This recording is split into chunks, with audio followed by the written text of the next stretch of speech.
Assalamualaikum warahmatullahi wabarakatuh. Alhamdulillahi rabbil alamin wa bihi nasta'in ala umuri dunya waddin. Wal 'aqibatu lil muttaqin wa la 'udwana illa 'alal zalimin. Wassalatu wassalamu ala Rasulillah sayyidina wa nabiyyina Muhammad bin Abdillah wa ala alihi wa mawalah. Amma ba'd. Segala puji syukur hanya untuk Allah. Salawat dan salam teruntuk kepada baginda Rasulullah Nabi Muhammad sallallahu alaihi wasallam beserta seluruh keluarga, sahabat dan beliau istiqamah hingga zaman. Pada sore hari ini kembali kita bertemu di jam yang sama. Alhamdulillah hari ini suasananya hangat, cerah. Alhamdulillah. Jadi hari ini kita dengan suasana yang bagus. Ini tampilannya nggak ada ya. Jadi saya beberapa hari ini saya merenung untuk terkait pelajaran kita. Jadi sengaja hari ini saya belum tampilkan tulisannya.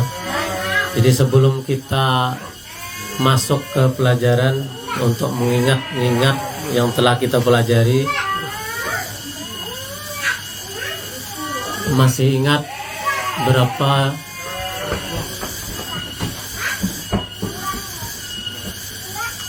proses jalan rohani itu ada berapa? Ada berapa? 10. Apa saja? Hijrah, tobat,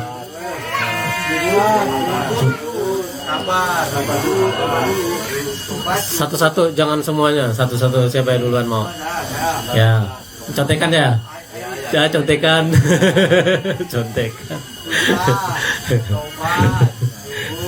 Saya kira tadi nggak contek dia.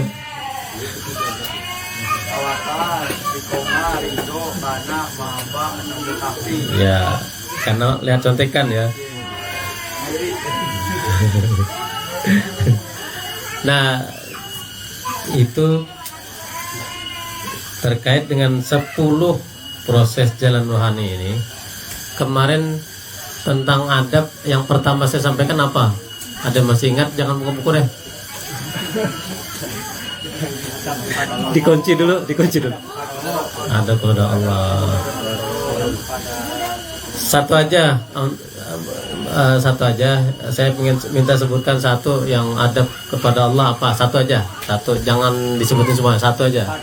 Beriman kepada Allah. Beriman kepada Allah. Ya, beriman kepada Allah. Kemudian yang kedua, yang saya sampaikan materinya apa? Tentang adab. Bukan yang kedua saya sampaikan, tapi tentang adab saja. Bukan yang urutannya kan, maksud saya kan yang pertama ada kepada Allah, yang kedua ada kepada Rasulullah. Apa terkait adab kepada Rasulullah, apa yang paling utama? Menjalankan sunnah. Mas Fauji, sunnah yang paling antum sukai apa? Semua saya suka. Yang paling. Biasanya ada yang paling berkesan, itu ada. Salatul waktu. Siapa tuh? Salat pertama. Nah, itu keren. Ya, kalau Mas Fauji ini saya yakin, karena saya lihat Mas Fauji selalu di saf pertama kalau salatnya. Jadi Mas Fauji itu senangnya di saf pertama. Mas Fauji. Tapi kalau mengesampingkan sunnah, tapi kita itu tak bayat ke selalu apa kata Amer itu gimana? Itu bagian dari sunnah. Jadi sunnah dengan sunnah jangan dipertentangkan, Mas Ugi. Jadi sama Amir kan selalu nurutin apa. Otomatis saya kan di belakang. Itu beda cerita, Mas Ugi. Jadi sunnah dengan sunnah jangan dipertentangkan, kata saya tadi. Mas Fauji kan gak ada tugasnya di situ kan. Nah, itu beda cerita. Itu namanya sunnah sama sunnah. Itu beda. Karena taat kepada amir juga sunnah. Kemudian salat di saf pertama juga sunnah. Itu beda cerita. Nanti saya sampaikan terkait yang itu. Tapi sebenarnya saya pengen nyampaikan hari ini, tapi materinya belum sempurna. Ada beberapa, tapi hari ini belum sempurna, jadi nanti dulu lah. Yang hari ini itu sebenarnya ketika kita melihat target sampai level mahabbah itu saya mencoba memperhatikan apa kira-kira yang menyebabkan kita terhalang sampai ke level itu. Saya coba memperhatikan, dan itu kembali kepada kita masing-masing. Tapi ini berdasarkan pengamatan ya, berdasarkan pengamatan. Jadi mudah-mudahan kita bisa melewatinya. Baik, ini sengaja saya bikin kosong. Nah, mulai ada tulisannya ya.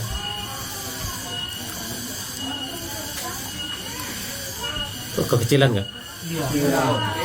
Saya lupa memperbesar. Mohon maaf. Nah.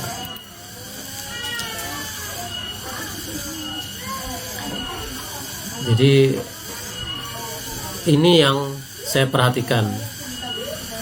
Ini kan bahasa di saya ini bahasa guru dengan murid ya. Tapi kita bisa memakai di setiap keadaan sebenarnya kalimat-kalimat ini. Kita bisa membandingkan dengan apapun yang kita lakukan, termasuk kondisi kita di sini dalam hal apapun. Jadi ini terkait masalah belajar. Itu sebagai contoh saja. Silahkan nanti dilakukan dengan yang lain. Kita lihat nanti. Jadi ya, kalau masalah belajar, jadi kalau orang belajar dengan terpaksa, ini kan terpaksaan, atau melakukan apapun dengan melakukan apapun dengan terpaksa, itu gimana rasanya kira-kira? Nggak enak, rasa gimana gitu ya. Nah, ini kan saya memberikan contoh sebagai dari belajar. Jadi mungkin karena tekanan orang tua, guru, ancaman hukuman, malu, gengsi, atau target nilai. Terkait ini saya pernah melihat anak-anak, karena mungkin orang tuanya terlalu bahasa lain itu apa sih?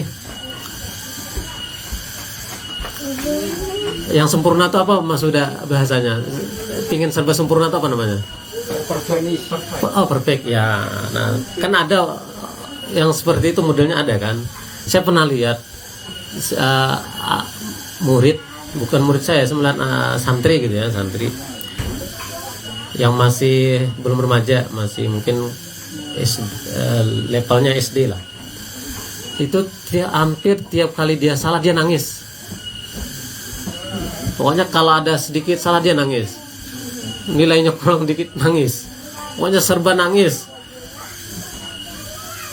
Kata saya, apa masalahnya? Ternyata pas ditanya, memang orang tuanya serba sempurna, pengennya serba sempurna. Mungkin karena dia dulu pintar, biasanya kayak gitu. Biasanya sepengetahuan saya, karena dia pintar, dia pengen anaknya seperti itu. Dan saya seangkatan anak saya pernah ada satu orang, dia pokoknya nggak hafal, dia nangis, nilainya turun dikit, jadi pengen dia serba ranking 1 gitu kan, ranking 1. Tiba-tiba di tahun itu dia nggak, nangis, dan terlihat orang tuanya juga berkaca-kaca. Wah, berarti itu kan anaknya terpaksa, dia rasa sampai depresi, itu bahaya. Jadi ini kan terkait persepsi nanti namanya. Nah, pilihanku atau dipaksa, ada dua pilihan.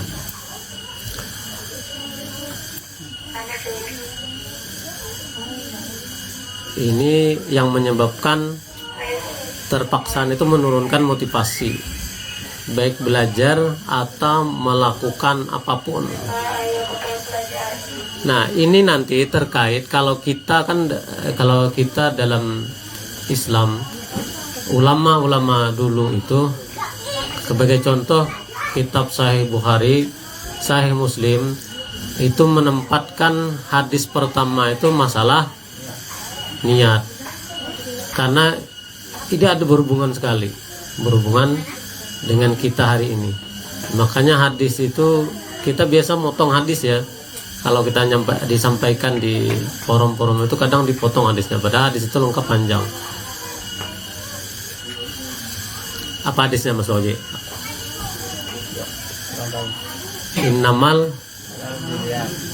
Innamal a'malu binniyat wa innamal likulli imri'in ma nawa. Faman kanat hijratuhu ilallahi wa rasulih fa hijratuhu ilallahi wa rasulih wa man kanat hijratuhu lid-dunya yusibuha aw imra'atin yankihuha fa hijratuhu ila ma hajara ilaihi. Itu redaksi lengkapnya hadis, karena itu terkait Nabi menceritakan orang-orang yang berhijrah ke Madinah, sama dengan kita ke sini sebenarnya. Karena saya merasakan ketika mau berangkat itu tarik ulurnya kuat sekali terkait niat itu.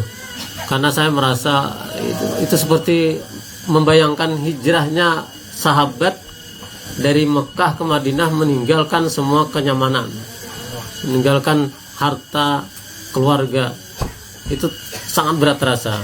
Makanya nilainya kita di sini itu nilainya sama dengan hijrah seperti hijrahnya sahabat, dan itu terasa sekali.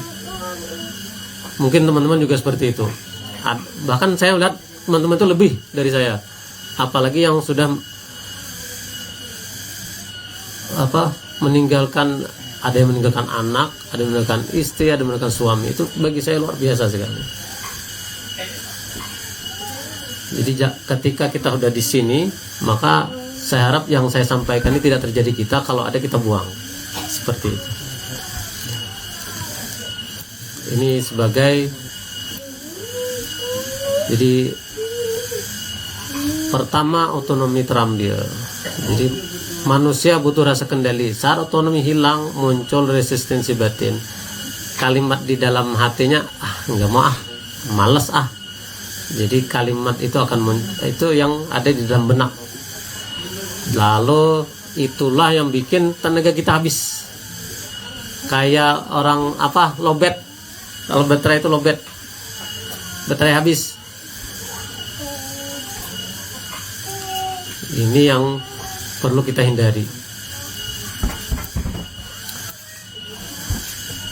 Kemudian yang kedua, psychological reactance. Jadi apa bacanya tuh? Benar nggak bacanya gitu Mas Firdaus? Artinya reaksi balik. Jadi semakin orang dipaksa dengan keras, semakin kuat pula dorongan untuk kebalikannya. Menunda, membantah, pura-pura, baik belajar maupun melakukan sesuatu. Itu yang terjadi. Jadi semakin dipaksa. Pernah merasa kayak gitu nggak? Kalau kita terpaksa itu pengen berontak.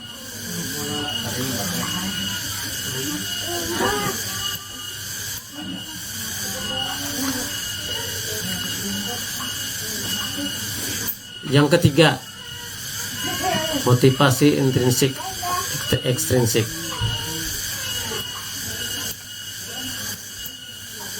Jadi kalau dalam belajar, fokusnya bergeser dari paham dan berkembang kepada biar tidak dimarahi atau asal dapat nilai. Kan beda tuh. Orang yang belajar atau melakukan sesuatu beda. Contoh kalau orang belajar itu, kita targetnya paham, sama targetnya asal dapat nilai, itu beda hasilnya. Jadi orang yang target yang pertama itu dia memahami yang masuknya banyak. Kalau yang asal dapat nilai itu yang penting dapat nilai, udah selesai. Nanti setelah itu wallahu alam. Jadi hafalan jangka pendek cepat lupa karena beda target. Ini terkait dengan orang belajar. Kalau kita di sini apa? Sama sebenarnya. Cuma saya sebagai contoh untuk orang belajar. Silahkan dianalogikan masing-masing. Nah, yang muncul selanjutnya merasa beban. Jadi cemas, merasa beban. Kalau ini kan beban belajar dia karena kognitif. Jadi kalau kita secara umum kecemasan dan beban, jadi terasa sulit jadinya, terasa berat semuanya.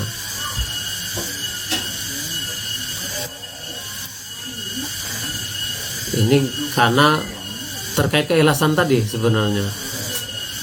Ancaman, hukuman, menaikkan kecemasan.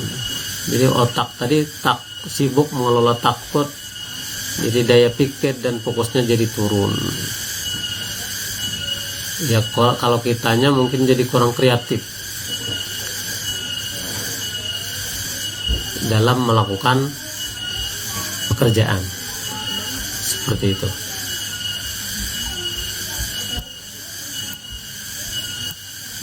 Sudah ya. Oh. Oke. Turun ke bawah. Yang mana? Nomor 3. Oke.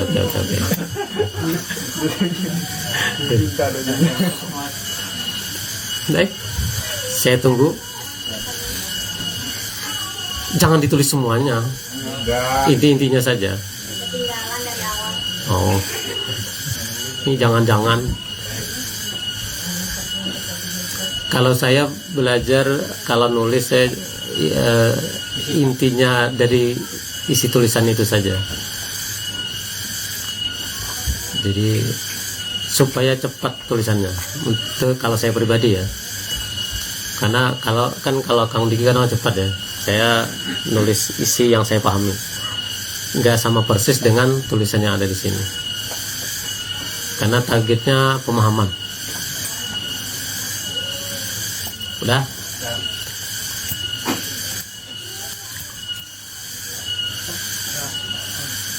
Masih? Saya mau turun ke bawah lagi.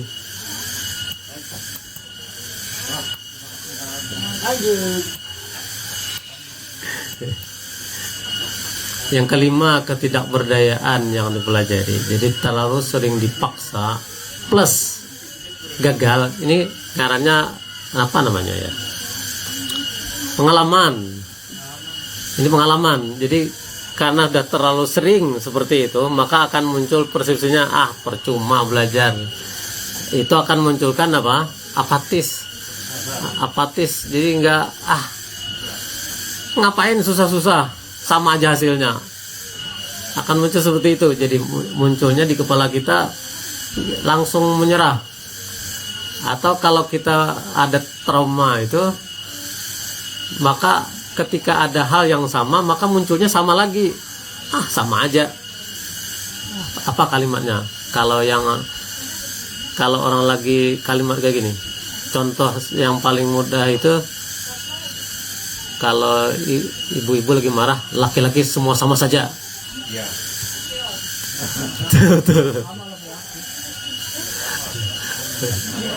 Kalau dibalik sama gak Mas Sugi? Jangan coba semua. Itu namanya persepsi, Mang Julian. Bukan merasai. Itu kan persepsi. Karena itu persepsi karena terlalu sering. Jadi terlalu sering itu menunjukkan persepsi seperti itu. Sudah terlalu sering. Jadi bahasa sederhananya, sebelum berjuang sudah gagal atau gagal berjuang. Jadi belum mulai sudah KO. Ya, itu yang bikin susah. Padahal kalau saya sama anak saya itu karena dia susah makan. Jadi kan masalah kurang lebih dengan ini. Jadi dia ketika melihat makanan itu, dia nggak mau coba, katanya nggak enak. Padahal belum mencoba, cuma melihat tampilan. Kata dia nggak enak. Katanya coba dulu, baru bilang nggak enak. Karena memang dia susah makan, jadi coba dulu. Itu kan sama dengan persepsi jadinya. Karena mungkin pernah coba sebelumnya nggak enak. Nah,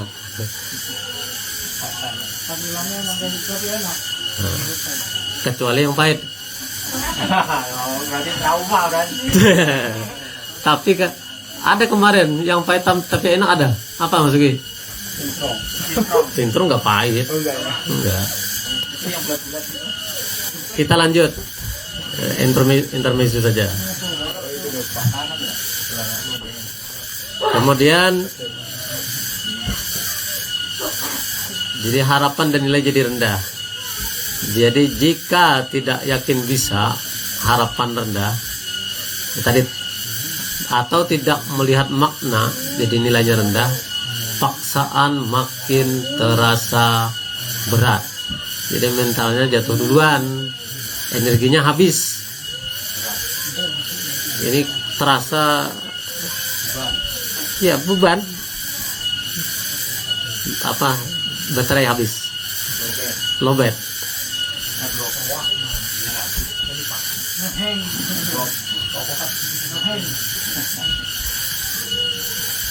Jadi keterpaksaan itu menghasilkan ini. Jadi maksud saya apa? Jangan sampai ini muncul di kita sehingga kita nggak bisa masuk ke level mahabbah gitu. Karena mahabbah itu kebalikannya. Mahabbah itu melakukan semuanya dengan senang hati. Ya bagian daripada ikhlas, bagian daripada ridha. Karena pokoknya semuanya, contoh sederhana, teman kita tenaganya kurang, kita lebih, dan dia sudah habis, tenang-tenang saja, sini saya bantu, saya masih kuat. Itu contoh. Jadi kita bisa melakukan hal yang lain. Jadi kalau levelnya mahabbah itu tidak ada paksaan lagi, atau bahasa sederhananya lagi, kita kreatif sendiri. Oh ini kurang, kita lengkapi. Oh ini kurang, kita lengkapi. Jadi targetnya ke sana. Jadi keterpaksaan ini berbahaya karena terkait dengan niat awal kita. Jadi perlu kita, kalau ketika kita merasa ini, kita cek lagi ke belakang, apa kira-kira. Jadi, dan niat itu boleh dirubah. Kalau misalnya ketika kita niatnya, kan tadi dalam hadis tadi, niatnya karena dunia atau karena perempuan, ketika sadar boleh dirubah. Oh ternyata saya niatnya belum benar, ya dirubah, boleh. Karena niat itu boleh berubah, bukan berarti harus dipertahankan. Sama dengan cita-cita, cita-cita boleh berubah dan boleh ditambah. Jadi kalau udah habis cita-cita, tambah lagi. Niat yang kurang bagus, kita perbaiki.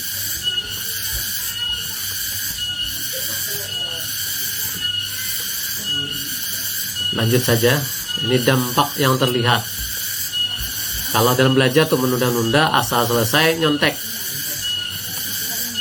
Jadi kalau dampak yang terlihat, cepat bosan, tidak tahan, kesulitan.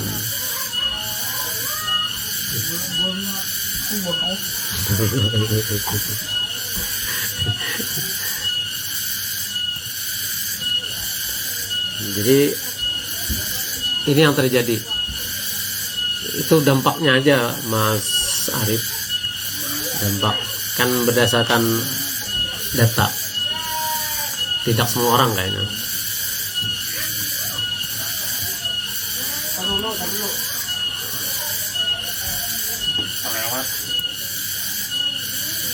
Yang mana?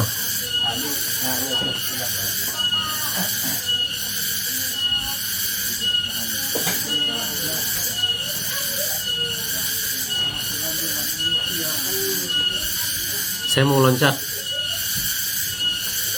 Saya mau loncat ke bawah. Dah. Saya mau lihat ke bawah supaya ini nggak perlu, saya mau ke bawah. Nah, ini yang kita inginkan tuh ini, cara mengubah keterpaksaan jadi kemauan. Tadi sudah saya sampaikan, jadi perspektif Islamnya innamal a'malu binniyat. Jadi amal kita tergantung niatnya. Masuki apa hadisnya tentang Allah tidak memandang apa kemarin? Allah tidak memandang Rupa dan harta benda, tapi memandang harta dan harta benda, memandang hati dan amal ibadah. Nah, itu bagian dari yang kita perlukan. Jadi Allah tidak memandang fisik, tidak memandang harta. Allah hanya memandang hati dan amal perbuatan kita. Itu yang diperlukan. Kalau yang kalau kita berada di posisi antum semua itu, di belajar atau kita mendengarkan taklim, itu kalau bisa dan diusahakan bisa, kalimatnya seperti ini: unzur ila ma qala wa la tanzur ila man qala. Perhatikan yang disampaikan, bukan perhatikan orang yang menyampaikan. Karena kalau kalimat itu dibalik berbahaya. Karena kadang ada kita mungkin gak suka sama seseorang, tapi yang disampaikan benar, itu jadi jadi penghalang kita menerima kebenaran. Tapi kalau kita memandang pada apa yang dia sampaikan, mau dia anak-anak, mau dia bukan orang kuliahan, mau dia bukan ustadz, kalau yang dia sampaikan benar, kita terima. Kurang lebih seperti itu. Jadi kembali ke kitanya pribadi. Atau sederhana, kita melakukan kesalahan dan teman kita menegur, kita terima. Atau biasa sini siapa? Ya Bang Zul, pada Bang Zul nggak ada ya.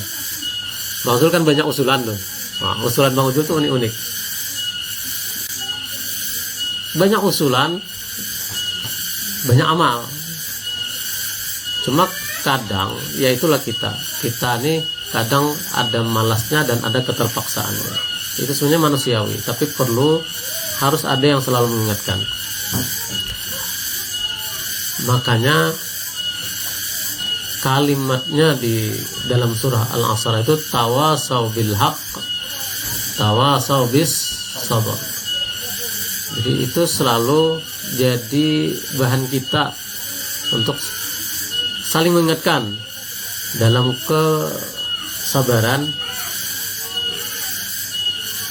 Kemudian yang kedua, ilmu yang bermanfaat dimuliakan. Jadi niat ikhtiar yang benar, lalu sabar mulai bertumbuh. Dalam surah Al-Mujadilah ayat 11, apa ayat bunyinya? Yarfa'illahu alladhina amanu walladhina utul ilma darajat. Benar, seperti itu ayatnya. Yarfa'illahu alladhina amanu minkum walladhina utul ilma darajat.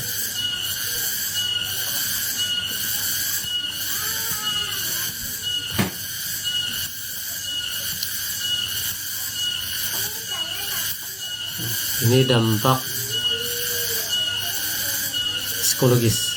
Jadi pertama, motivasi intrinsik tinggi. Orang yang belajar dengan ikhlas atau melakukan sesuatu dengan ikhlas, senang hati, biasanya belajar karena cinta ilmu atau melakukan sesuatu. Saya ada ingat terkait ini, tapi bukan masalah belajar ya, tapi masalah keikhlasan, masalah senang hati ini. Orang tua saya itu selalu mengajarkan, karena beliau petani ya, beliau selalu mengingatkan seperti ini. Kata beliau, kalau menanam tanaman itu usahakan, kata beliau, baca subah tasbih ketika nanam tanaman itu, itu ke saya. Biasanya beliau, orang tua ibu saya selalu baca tasbih kata beliau. Dan yang kedua, niatkan untuk orang lain. Itu sedekah ya. Karena yang kita tanam itu, mungkin beliau mengamalkan, meskipun orang tua saya itu nggak selesai sekolahnya SD, tapi beliau mengamalkan. Karena hadis ada kurang lebih maknanya, kalau kita menanam tanaman kemudian buahnya itu dimakan binatang atau diambil orang, dalam tanda kutip maling ya, itu jadi pahala. Ada hadis lain yang unik.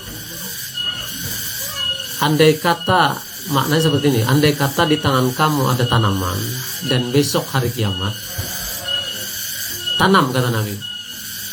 Artinya kita kan kalau secara ini nggak dapat nggak dapat hasil kan. Hari ini tanam, besok kiamat. Tapi Nabi tetap menyuruh tanam. Berarti kembali kepada niat tadi. Kita niatnya, kalau niatnya benar, itu jadi Nabi menyampaikan itu, berarti kita ada pahala di situ. Jadi jangan kita bayangkan saja, udah gempa-gempa, bergetar semuanya, dan bahasa ilmiahnya besok kiamat. Itu membayangkan mau nanam sesuatu itu kayaknya luar biasa itu. Tapi begitulah Nabi mengatakan, kalau ada bibit tanaman di tanganmu, dan andai kata besok kiamat, tanamlah. Jadi sampai ke situ tuh, kita ingin mendapatkan pahala atau kebaikan.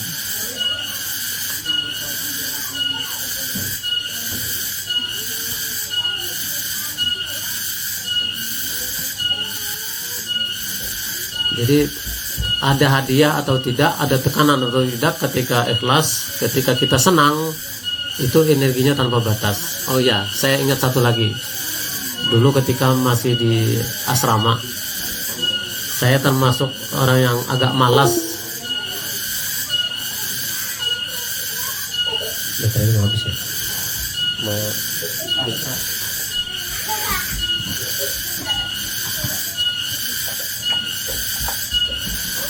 Mungkin faktornya karena saya agak malas itu mungkin karena faktor gangguan satu. Yang kedua karena waktu itu saya memperhatikan waktu membaca Al-Quran itu saya terasa berat, terasa sulit bagi saya. Tapi saya mencoba memperhatikan apa yang bikin saya susah. Ternyata terkait urusan ini. Tidak menikmati. Jadi kalau kita udah menikmati itu, muncul rasa senang, sehingga baca Al-Quran waktu itu 1 juz itu tidak terasa. Tapi sebelumnya berat saya.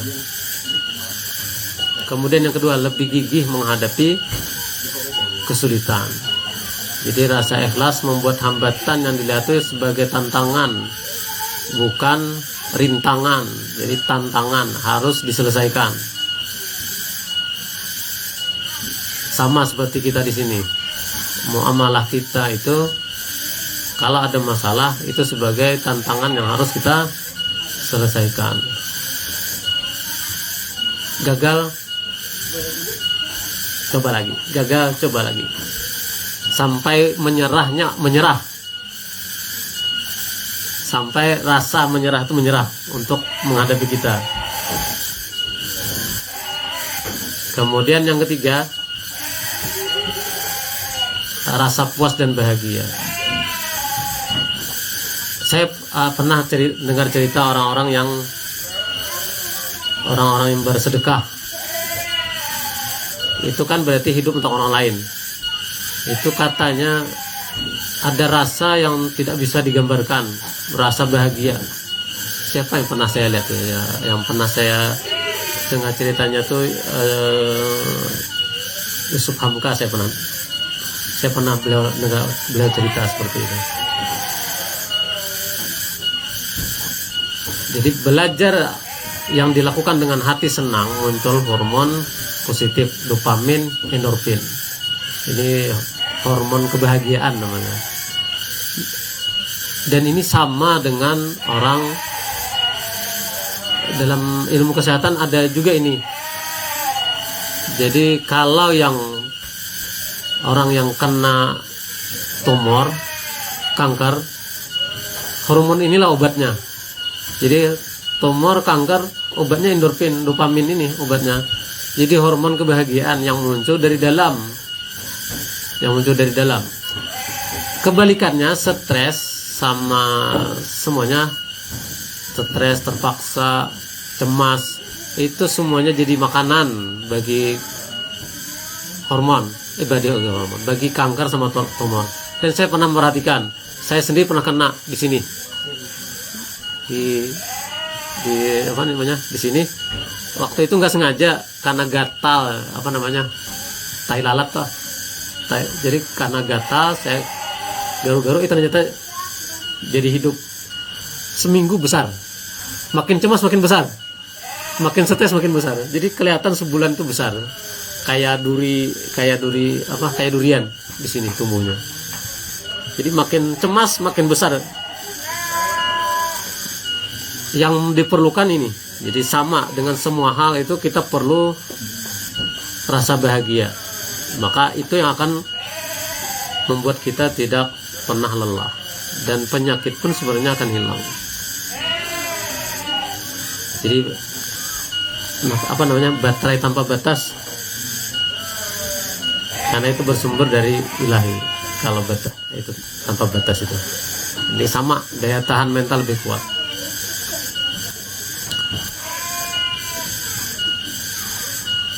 Karena tidak terikat pada paksaan atau takut hukuman, selalu enjoy, tenang, fokus, sehingga tidak mudah stres. Jadi ini kalimatnya menikmati. Kalau pekerjaan dia menikmati pekerjaan, kalau belajar dia menikmati proses belajarnya.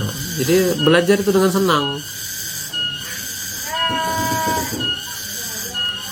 Kalau belajar itu kadang, kalau seingat saya, yang bikin rame itu kadang lebih banyak karena faktor gurunya menyenangkan. Karena saya pernah mengalami belajar bahasa Inggris waktu kelas berapa, kelas 3 sanawiyah SMP. Itu gurunya unik, rame. Saya suka belajar bahasa Inggris waktu itu. Tapi ketika tiba-tiba beliau berubah per setengah tahun berikutnya, kayak mengunci hati saya Pak Sugi waktu itu. Karena beliau mukul waktu itu kami ada 4 kelas ya. Satu kelas itu 40 orang. Berarti berapa jumlahnya? 4 kali 5. Itu semuanya entah beliau marah kenapa, jadi semuanya sampai beliau mukul itu sampai ini belah. Tangan beliau yang belah. Jadi saya trauma waktu itu. Jadi bagian dari ini. Jadi harusnya waktu itu mungkin kalau nggak kasus itu mungkin kita lebih enak belajar bahasa Inggris. Jadi karena udah rame, tiba-tiba begitu, saya dari hari itu sampai setengah tahun saya nggak pengen masuk bahasa Inggris waktu itu. Beneran, trauma beneran waktu itu. Jadi padahal sebelumnya suka sekali, tiba-tiba saya drop out. Enggak keluar sekolah, tapi hatinya yang keluar. Jadi ini saya pernah merasakan sekali. Menakutkan. Jadi bukan keterpaksaan lagi ya di atas itu.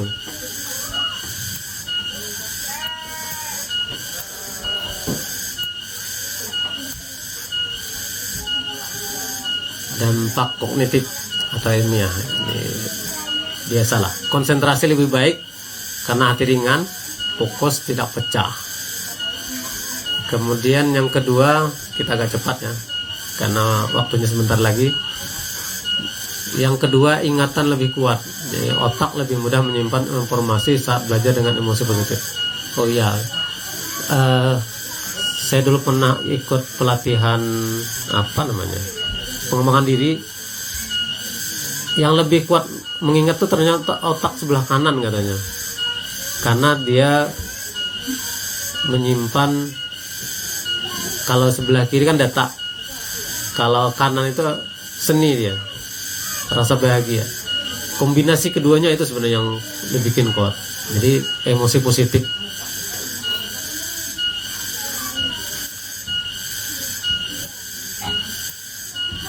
Kreativitas meningkat. Sudah tadi saya sampaikan di awal. Jadi senang hati membuka ruang berpikir, mencari ide baru, dan menghubungkan konsep. Jadi semuanya jadi terbuka kalau hati kita lagi senang.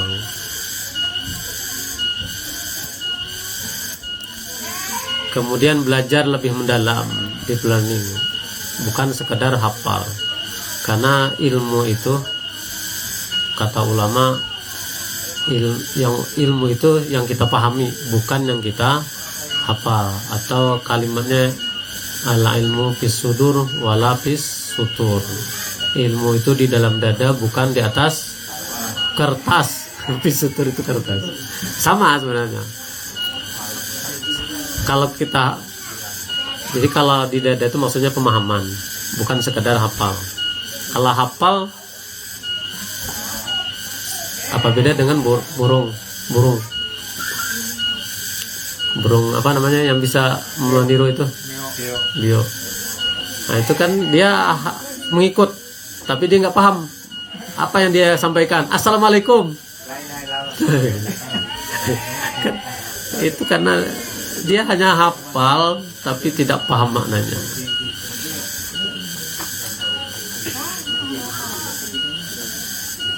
Sudah selesai. Demikian yang dapat saya sampaikan hari ini terkait kita jangan sampai ada sisi keterpaksaan dari kita, karena itu nanti yang akan menghalangi kita sampai ke level mahabbah. Karena itu terlihat dan bisa dirasakan sebenarnya. Keterpaksaan itu bisa dilihat dan bisa dirasakan. Meskipun kita bisa nutupi, itu bisa terlihat dan bisa dirasakan. Karena manusia itu, saya pernah belajar, manusia itu diberi Allah semacam pemancar dan magnet. Jadi apa yang, contoh sederhana, pernah nggak kita baca WA orang marah-marah, cuma tulisannya tapi kita bisa merasakan energinya, energi marahnya, bisa kan? Pernah kan? Orang tuh marah-marah cuma di WA tapi nggak ada suaranya, tapi kita merasakan energi marahnya. Itu mancar namanya, itu mancar. Kalau terkait magnet itu kan nanti sama dengan frekuensi. Jadi kenapa kita berkumpul hari ini? Karena ada medan magnet yang menarik, yang sama frekuensinya. Itu bahasanya kalau dalam ilmu tasawuf, karena kita pernah, atau dalam Al-Quran kita pernah bertemu di alam roh. Itu yang bikin kita kalau ketemu hari ini seakan-akan pernah bertemu dulu. Pernah gitu kan? Oh, kayaknya pernah ketemu, seakan-akan pernah ketemu. Itulah yang terjadi. Demikian yang dapat saya sampaikan. Salah hilaf mohon maaf. Kita tutup dengan doa kifaratul majelis. Subhanakallahumma wa bihamdik, asyhadu an la ilaha illa anta, astaghfiruka wa atubu ilaik. Wassalamualaikum warahmatullahi wabarakatuh.